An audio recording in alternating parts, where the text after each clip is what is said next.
Hey guys, it's Riley again, doing another book summary on psychological defenses in everyday life by Robert Firestone and Joyce Catlett. Today we're going to be going through chapters 3 and 4. If you didn't watch the first episode on chapters 1 and 2, it basically just laid out what psychological defenses were, and that was role-playing, essentially role-playing, playing out stereotypes of society and of your parents' negative behavior, either to suppress real emotion or to substitute for lack of true emotion. Alright, so in chapter 3, it is about parents being fundamentally unable to love their children and their dishonesty to their children and how that plays into psychological defenses. So the first thing that they do is draw a contrast between two individuals, one that has parents that are very active in their lives and which then causes parents who pay a lot of attention to this child, and therefore the child has their emotional needs met and does not feel the need to display negative behavior out of attention seeking, and then a child who does display negative behavior for attention-seeking reasons because his parents were not paying attention to him. So I think that I can relate to this in a sense. In junior high, I was a super nerdy kid. I was really into economics, actually. Obviously no one in my class wanted to really talk about economics or was interested in that, but I also felt like the adults in my life weren't really interested in that. I was kind of a typical INTP in the way that I knew that I was ahead of my peers in some subjects that we didn't even touch on at all, and that kind of made me cynical. I thought that school was stupid and that no one was paying attention to important things, and that actually really got to me.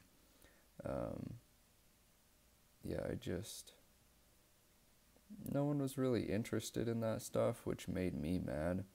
And in the end, it caused me to just forget about that stuff, and I actually ended up displaying negative behavior to get attention of my classmates, and it worked. I mean, people were much more interested in me when I was acting stupid or displaying stupid behavior, like getting into drugs or whatever it was. Anyways, let's see. So another point that they touch on is some of the lies that parents tell their children in order to get them to do something, get them to go to the doctor's office. We all know the typical behaviors that parents do in that way, and they point out that isn't really it's not helping the child. Like, the parents say that it's to get the child to do something that they need to do that's good for them, which is true, but what it's really doing is protecting the parent from having to deal with their child's negative emotions. But in the end, it leads the child to not trust their parents so much. So then the first major point comes up in chapter 3, which is that there's no such thing as unconditional love, really, in most situations. And basically the authors lead us to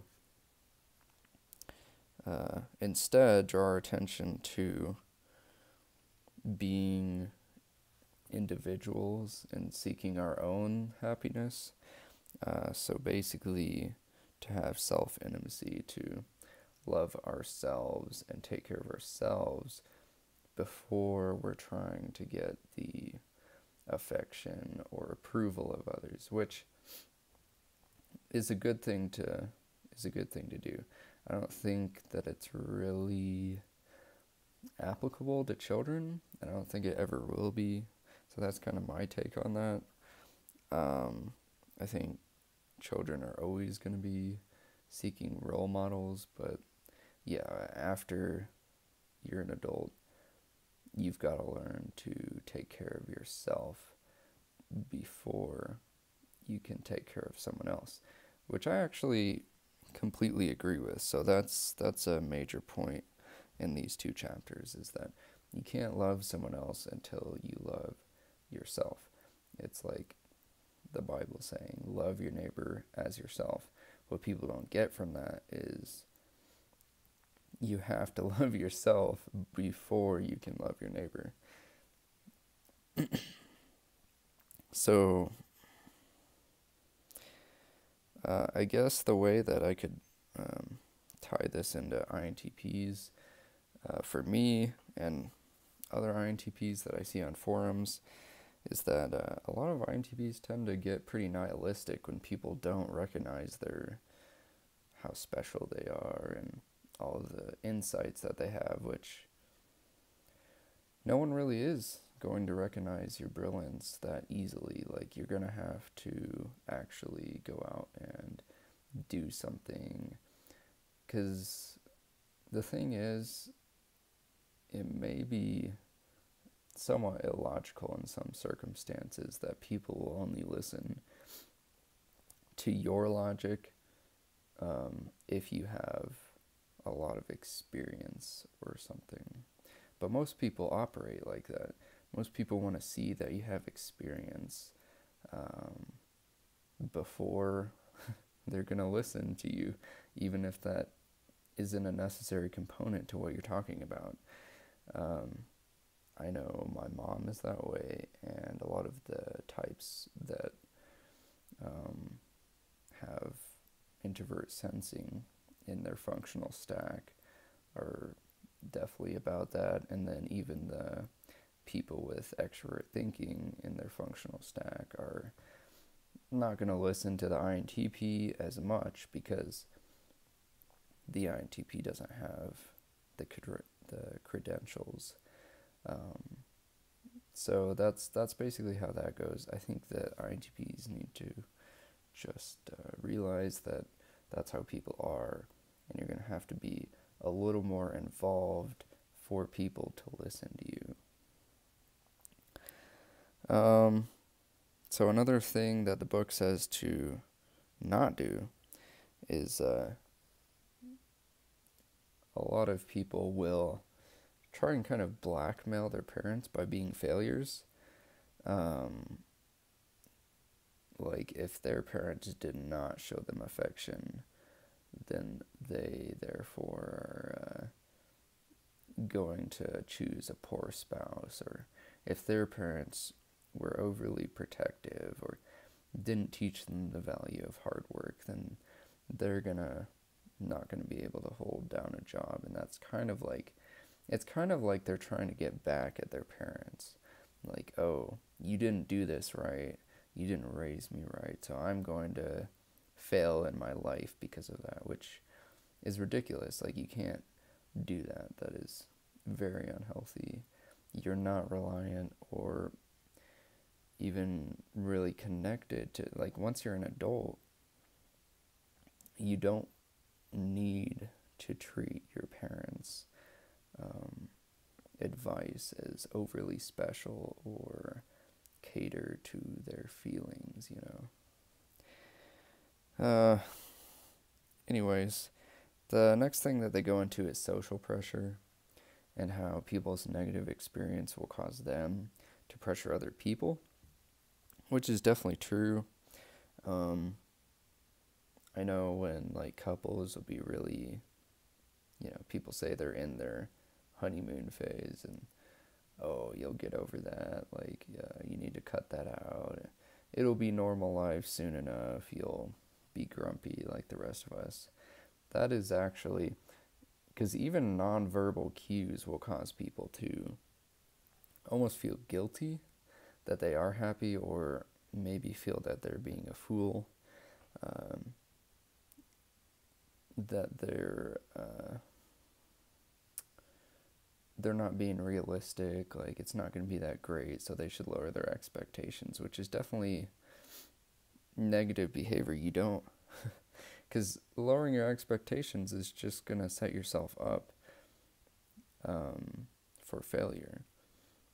And that's the second thing that they point out. A lot of children will mirror the behavior of their parents. So that, I guess the example that they use, which I think rings true, is that a lot of kids will feel uncomfortable if they've reached a level of success that their parents didn't, because they feel like they need to follow their parents' fears and insecurities because that's how they're raised, and that's a survival strategy. I mean, that's why people act like that, is because they watch their parents, and whatever they see their parents do, they think is the successful reproductive strategy. So you really got to get out of that mind loop and realize that you have to, it's okay to have a role model.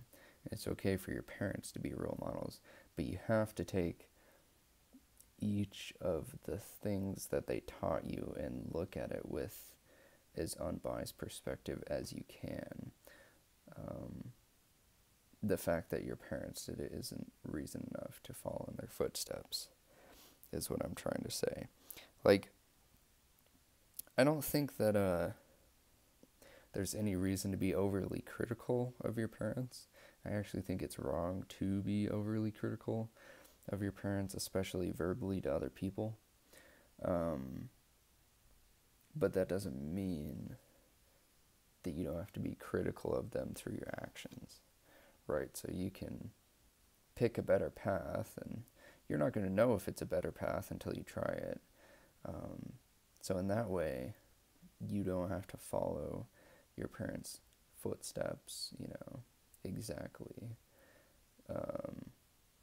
But when you start, talking crap about your parents, then you're dipping into the victim mindset, which is not where you want to go. So that's basically where they wrap up chapter 4, which is the end of part 1 of this book. So I will get back to you guys with a summary of part 2 after this. So I'm not going to separate it into 2 chapter portions. I'll do parts instead, because I think that works a little better. Anyways, I'll see you guys next time.